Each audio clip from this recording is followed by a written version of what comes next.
Alright, what is going on everybody? In today's video I'll be going over my controller settings in Cold War and kind of why I use them and some other good alternates that you can use. Going over to graphics, refresh rate I play on 240 Hz. If you play on PC you're going to want to use the highest refresh rate that you can possibly use. Gameplay VSync is disabled, menu VSync disabled. NVIDIA Reflex low latency I play on enabled boosted. You're going to want your render resolution on 100.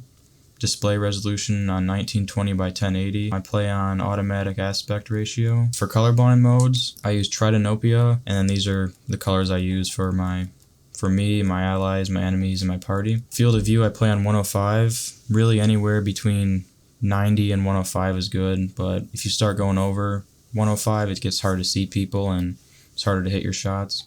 ADS field of view, I play on affected. This is because you get less recoil, and independent, just it's harder to control your recoil and hit your shots. Brightness, I play on 65. Frame rate limit, I just use custom and just use these settings here.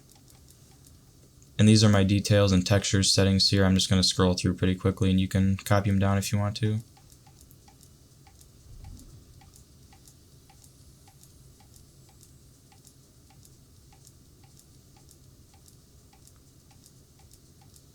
So going over to the audio settings, I play on master volume 80%, music volume 40, sound effects 100, dialogue 75, cinematics 100, and I play on Treyarch Mix. You can really use Treyarch Mix or Super Bass Boost or whatever sounds good in your headphones, but I recommend Treyarch Boost or Super Bass Boost.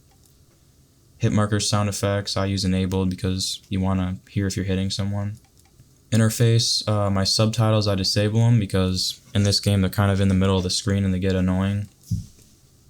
Going over to controller settings, my horizontal stick sensitivity and vertical stick sensitivity I put at 6. Anywhere like 5 or 6 is good. I mean, if you start going over 6 then it's hard to center and start missing shots, and it's harder to flick onto people and lock onto them, so I recommend 5 or 6. Anything below 5 is too slow. So my ADS stick sensitivity, low and high zoom, are both 1. I would recommend anywhere between 0.9 and 1. My button layout is default. I don't flip anything. I don't invert vertical look. Aim response curve type, you're going to want to use dynamic. This is just what everybody recommends. Everybody uses this one. Controller vibration, I disable mine because, you know, when your controller is vibrating and you try to hit some precise shots, you can miss them sometimes and it'll mess you up if you have vibration on. Target aim assist is enabled because if you're on controller you want to play with aim assist.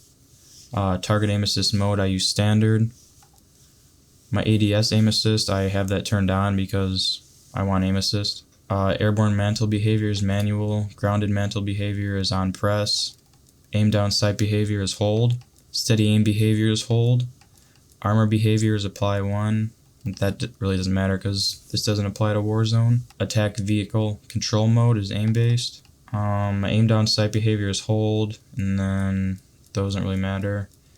Going down to the dead zones, I play on 5-5 for my dead zones because that's when I start to get stick drift.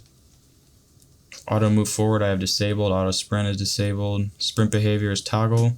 Sprint cancels reload is disabled. Parachute auto deploy is disabled. Equipment behavior hold. Interact reload behavior is tap to reload. And yeah, those are all my settings, so if you guys have any questions you can comment down below. Make sure to like and subscribe and turn on the post notifications.